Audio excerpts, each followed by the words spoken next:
السلام علیکم ورحمۃ اللہ وبرکاتہ۔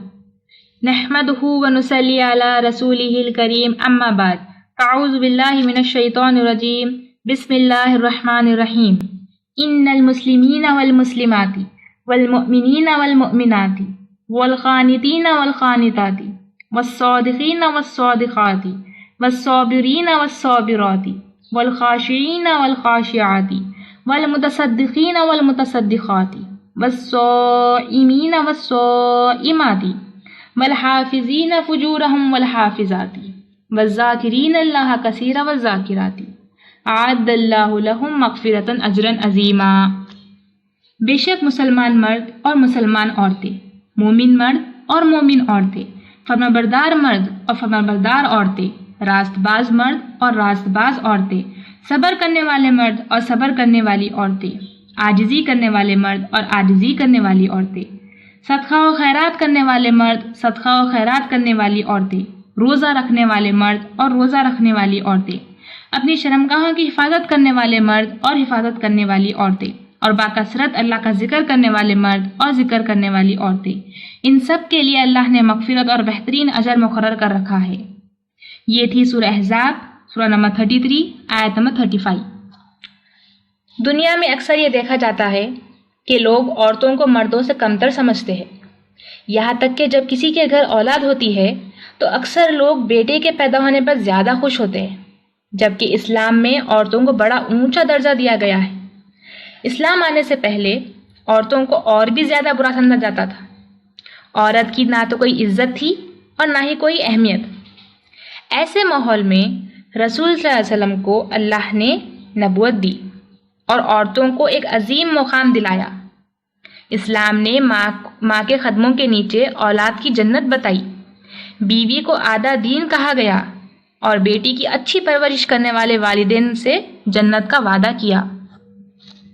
جب قرآن کی آیت نازل ہوتی تھی تو ان میں مردوں کو ہی مخاطب کیا جاتا تھا، حالانکہ وہ آیت مرد اور عورت دونوں کے لیے ہوا کرتی تھی۔ تب رسول صلی اللہ علیہ وسلم کی بیوی امہات المومنین ام سلمہ رضی اللہ عنہ اور کچھ صحابیات نے رسول صلی اللہ علیہ وسلم سے پوچھا، قرآن میں ہر جگہ مردوں کی ہی کیوں بات ہوتی ہے؟ اللہ عورتوں سے خطاب کیوں نہیں کرتے؟ اس کے بعد سورہ احزاب آیت نمبر 35 نازل ہوئی، جس میں اللہ سبحانہ تعالیٰ نے یہ کلیئر کر دیا، یہ واضح کر دیا کہ اللہ کے قربت حاصل کرنے کے لیے مومن کے مرد یا عورت ہونے سے فرق نہیں پڑتا، اور ان 10 صفات میں، ان 10 کوالٹیز میں اسلام کی ساری بنیادی تعلیم دے دی گئی۔ عقیدہ، کردار سے ریلیٹڈ، ایک مرد اور ایک عورت سے ریلیٹڈ سب کچھ ایکسپلین کر دیا گیا۔ اور وہ 10 صفات کیا ہے؟ وہ 10 کوالٹیز کیا ہے؟ پہلی کوالٹی، پہلی صفت، مسلمان مرد اور مسلمان عورتیں۔ دوسری صفت، مومن مرد اور مومن عورتیں۔ تھرڈ، فرمانبردار مرد، فرمانبردار عورتیں۔ فورتھ، راست باز مرد اور راست باز عورتیں۔ ففتھ، صابر مرد اور صابر عورتیں۔ سکستھ، عاجز مرد اور عاجز عورتیں۔ سیونتھ، سخی مرد اور سخی عورتیں۔ ایٹتھ، روزہ رکھنے والے مرد اور روزہ رکھنے والی عورتیں۔ نائنتھ، اپنی شرمگاہ کی حفاظت کرنے والے مرد اور عورتیں۔ 10th، باکثرت اللہ کا ذکر کرنے والے مرد اور عورتیں۔ اب انشاءاللہ ہم اس 10 صفتوں کو، 10 کوالٹیز کو جو اس آیت میں بیان کی گئی ہے اس پہ تھوڑا روشنی ڈالیں گے، تھوڑا مختصر سا ہم اس کو سمجھنے کی کوشش کریں گے۔ پہلی صفت کیا ہے؟ مسلمین والمسلمات، یعنی کہ مسلمان مرد اور مسلمان عورتیں۔ صحیح مسلم کی ایک حدیث ہے جس میں عبداللہ ابن عمر رضی اللہ عنہ سے روایت ہے کہ رسول صلی اللہ علیہ وسلم نے فرمایا، مسلمان وہ ہے جس کے ہاتھ اور زبان سے دوسرے لوگ محفوظ رہے۔ یہاں پر ہمیں خود کو چیک کرنا چاہیے کہ کیا یہ صفت میرے اندر موجود ہے؟ کیا میرے ہاتھ اور زبان سے کبھی کسی کو تکلیف ہوئی ہے؟ چاہے وہ غیبت کے ذریعے، شکایت کے ذریعے، بہتان کے ذریعے، گالی گلوچ کے ذریعے۔ اور مسلمان کا لفظ اگر آپ دیکھیں تو مسلمان کا لفظ اسلام اور سلام سے جڑا ہوا ہے۔ اسی طرح جب ہم دوسری صفت کو دیکھتے ہیں جو کہ مؤمنین والمؤمنات، یعنی کہ مومن مرد اور مومن عورتیں، جس طرح مسلم کا لفظ اسلام اور سلام سے جڑا ہوا ہے، اسی طرح مومن کا لفظ ایمان اور امن سے جڑا ہوا ہے. جیسے کہ حجۃ الوداع کے موقع پر رسول صلی اللہ علیہ وسلم نے فرمایا کیا میں تمہیں نہ بتلاؤں کہ مومن کون ہے؟ پھر آپ نے خود جواب دیا کہ مومن وہ ہے جس سے لوگ اپنے مال جان کے تعلق سے محفوظ سمجھے. مومن کی ایک صفت یہ بھی ہے کہ وہ امانت میں کبھی خیانت نہیں کرتا. امانت میں سب کچھ آتا ہے، جیسے کہ پیسے، مال، دولت، زمین، گھر، کسی کی راز کی بات، یہاں تک کہ قرآن کو بھی ایک امانت کہا گیا ہے. جیسے کہ سورہ احزاب آیت نمبر 72 میں بتایا گیا ہے کہ قرآن ایک امانت ہے جو تمام انسانیت کے لیے اللہ نے ہمیں دی ہے. اس لیے ہمیں چاہیے کہ اس امانت کو تمام انسانوں تک پہنچائے. اسی طرح دین اسلام کے سارے احکامات بھی ایک امانت ہے. اچھا، یہاں پر ایک غور کرنے والی بات یہ ہے کہ اللہ نے مسلمان اور مومن کو دو الگ الگ صفاتوں میں بیان کیا گیا. اس سے ظاہر یہ ہے کہ ایمان کا درجہ اسلام سے اونچا ہے اور صرف مسلمان گھر میں پیدا ہونے سے کوئی مومن نہیں بنتا. مومن اللہ پر ایمان لانے والے کو کہتے ہیں اور یہ ایمان کا ثبوت آگے بتائی گئی کوالٹیز میں ہمیں معلوم پڑے گا انشاءاللہ. تیسری کوالٹی ہے والخانتین والخانتاتی، یعنی کہ فرما بردار مرد اور فرما بردار عورتیں. اللہ کی شریعت میں فرما برداری اور اس کے رسول کی اطاعت میں فرما برداری. علماء نے کہا کہ جہاں بھی قنوت کا لفظ آیا ہے قرآن میں، وہاں پر عام عبادت کی بات آئی ہے، یعنی کہ اللہ کی عبادت میں اپنی ساری زندگی گزارنے والے مرد اور عورتیں. چوتھی کوالٹی ہے والصادقین والصادقاتی، یعنی کہ رازداز مرد اور رازباز عورتیں. رازباز یعنی سچے لوگ.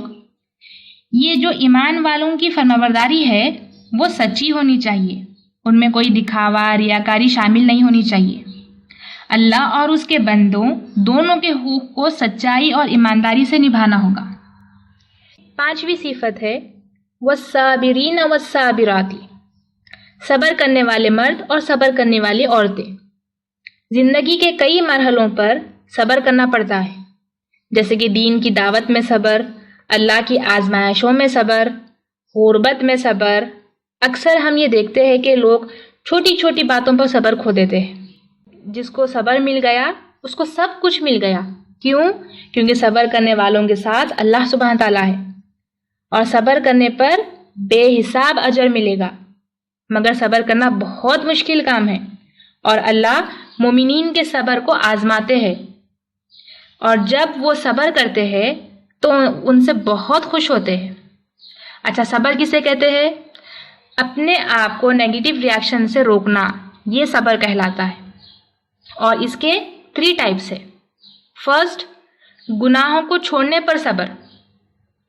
اس کو ہم یوں سمجھ سکتے ہیں، فار ایگزامپل آپ کو سانگز، موویز، سیریلز یہ سب دیکھنا بہت بہت بہت پسند، پر آپ اس چیز کو چھوڑتے ہیں کیونکہ اللہ کو یہ چیز ناپسند ہے اور وہاں پر صبر کرتے ہیں اور اس گناہ کو چھوڑ دیتے ہیں صرف اللہ کو راضی کرنے کے لیے.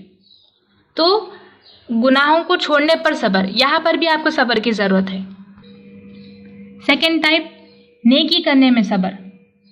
فار ایگزامپل سخت سردیوں میں بھی اٹھ کر ٹھنڈے پانی سے وضو کرنا، یہاں پر بھی صبر کی ضرورت ہے. تھرڈ، غصہ اور پریشانی پر صبر کرنا.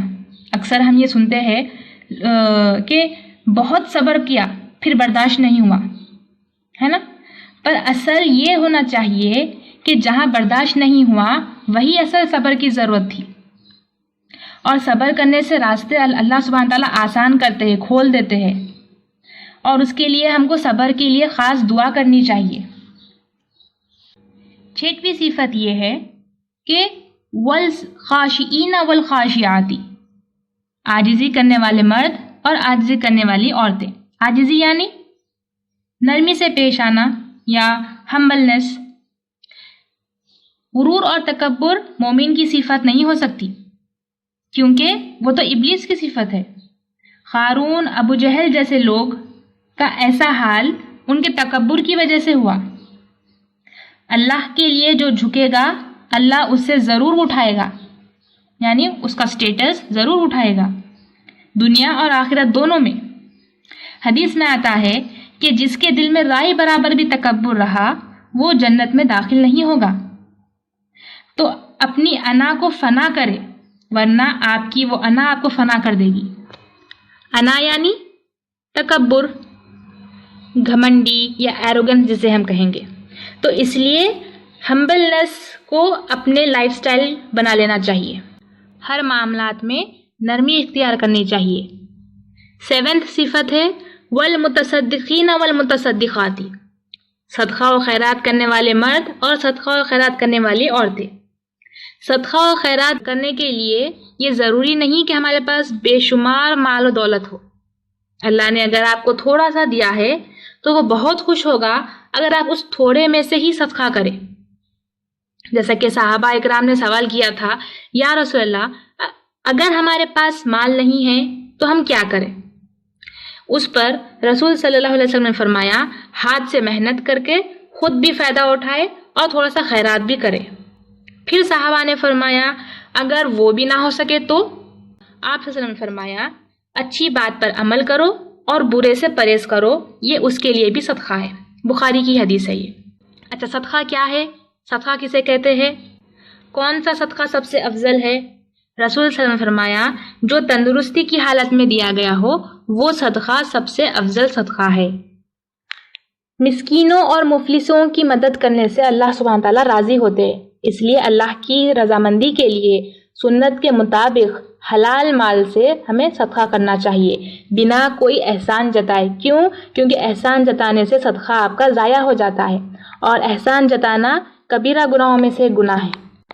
اب 8ویں صفت والصائمین والصائمات، روزہ رکھنے والے مرد اور روزہ رکھنے والی عورتیں۔ رمضان کے فرض روزوں کے علاوہ نوافل روزے رکھنے والے سے اللہ سبحانہ تعالیٰ بہت خوش ہوتے ہیں۔ روزہ رکھنے سے ہمارا ایمان تازہ ہوتا ہے اور ہم صبر کرنے کی عادی ہوتے ہیں۔ اگر آپ سے صبر نہیں ہو رہا تو آپ نفل روزوں کی کثرت کریے، آپ کو صبر آ جائے گا۔ حدیث کا ایک مفہوم ہے ایک روزے کے بدلے اللہ سبحانہ تعالیٰ اس انسان کو جہنم کی آگ سے 70 ایئرس کی ڈسٹینس جتنا دور کر دیتے ہیں۔ پھر حاکم اور نسائی کی ایک روایت ہے، اس میں آتا ہے کہ رسول صلی اللہ علیہ وسلم نے فرمایا کثرت سے نفل روزے رکھا کرو کیونکہ وہ جنت میں جانے کی وجہ بنے گی، اور یہ بہت بڑی عبادت ہے۔ ہم نفل نمازیں تو پڑھ لیتے ہیں پر نفل روزہ کا اہتمام نہیں کرتے۔ نفل روزے کسے کہتے ہیں؟ منڈے تھرسڈے کا روزہ، ہر مہینے کی چاند کی تاریخ 13 14 15 جس کو ہم ایام بیت کہا جاتا ہے، یہ روزوں کو نفل روزے کہا گیا ہے۔ تو ایسے روزے رکھنے کی عادت ڈالیے، کثرت سے روزے رہنے کی عادت ڈالیے، ورنہ آپ اتنے عظیم اجر سے محروم ہو جائیں گے۔ 9th صفت والحافظین فجورہم والحافظات، اپنی شرمگاہوں کی حفاظت کرنے والے مرد اور عورتیں۔ اللہ سے ڈرنے والے مومن کو اپنی شرمگاہ کی ہمیشہ حفاظت کرنی چاہیے۔ 10ویں صفت ہے والذاکرین اللہ کثیرا والذاکرات، یعنی کہ اللہ کا ذکر با کثرت، یہاں پہ صرف کثرت نہیں آیا، با کثرت اللہ کا ذکر کرنے والے مرد اور عورتیں۔ 5 وقت کی نماز کے علاوہ چلتے پھرتے، کھڑے ہوئے، بیٹھے ہوئے، لیٹے ہوئے، ہر وقت اللہ کا ذکر کرنے والے مومنین سے اللہ راضی ہوتے ہیں۔ ان تمام صفتوں کو بیان کرتے ہوئے اللہ نے خوشخبری دی ہے کہ یہ 10 صفتیں جس مرد یا عورت میں موجود ہوگی ان کے لیے مغفرت اور آخرت میں بہترین اجر تیار ہے۔ بہت سے لوگ کہتے ہیں کہ اللہ تعالیٰ تو غفور الرحیم ہے، معاف کر دیں گے، مغفرت کر دیں گے، پر کس کے لیے غفور الرحیم ہے؟ جہاں اللہ تعالیٰ غفور الرحیم ہے وہاں شدید العقاب بھی ہے، یہ ہمیں یاد رکھنا چاہیے۔ تو اللہ سبحانہ تعالیٰ فرما رہے ہیں کہ یہ 10 صفتیں، یہ 10 کوالٹیز جس بھی مرد اور عورت کے اندر رہیں گی اللہ تعالیٰ ان کو اس کی مغفرت کریں گے اور آخرت کے لیے بہترین اجر تیار کر رکھیں گے۔ اللہ نے یہاں مردوں اور عورتوں کو ذکر الگ سے اسی لیے کیا ہے تاکہ غلط فہمی کسی کو نہ رہے کہ مردوں کو اسلام میں عورتوں سے اونچا درجہ دیا گیا ہے۔ اللہ کی شریعت مرد اور عورت دونوں کے لیے برابر ہے۔ مرد اور عورت کو الگ الگ احکامات دیے گئے ہیں کیونکہ اللہ نے مرد اور عورت کو جسمانی اور ذہنی الگ الگ قابلیت دی ہے۔ جو لوگ کہتے ہیں کہ اسلام نے عورت کو نچلا درجہ دیا ہے وہ سراسر غلط بات ہے۔ اسلام نے عورت کو تو دنیا ہی نہیں بلکہ آخرت میں بھی عزت کا حقدار بتایا، اور نیکیوں میں وہ مردوں سے کبھی پیچھے نہیں رہے گی اگر اس آیت میں بیان کیے ہوئے 10 صفتوں کو اپنے اندر نہ لا لے۔ اور ہم سب کے لیے یہ بے انتہا ضروری ہے کہ ہم اس میں سے ہر ایک صفت کو اچھی طرح سمجھے اور اسے اپنی زندگی میں لے آئے، اس سے محروم ہو کر دنیا سے نہ جائے۔ اور اللہ سے دعا ہے کہ اللہ ہم سب کو توفیق دے کہ ہم اس آیت میں بتائی گئی تمام صفتوں کو اپنے اندر شامل کر سکے اور اللہ کی جنت حاصل کرنے کے لیے نیکیوں میں آگے بڑھتے رہے۔ اللہ ہمیں کہنے اور سننے سے زیادہ عمل کی توفیق عطا فرمائے۔ آمین یا رب۔ وآخر الدعوانا الحمدللہ رب العالمین۔ السلام علیکم ورحمۃ اللہ وبرکاتہ۔ اگر آپ کو ہمارے لیکچرز پسند آ رہے ہیں تو یوٹیوب پر لائک اور سبسکرائب ضرور کریں۔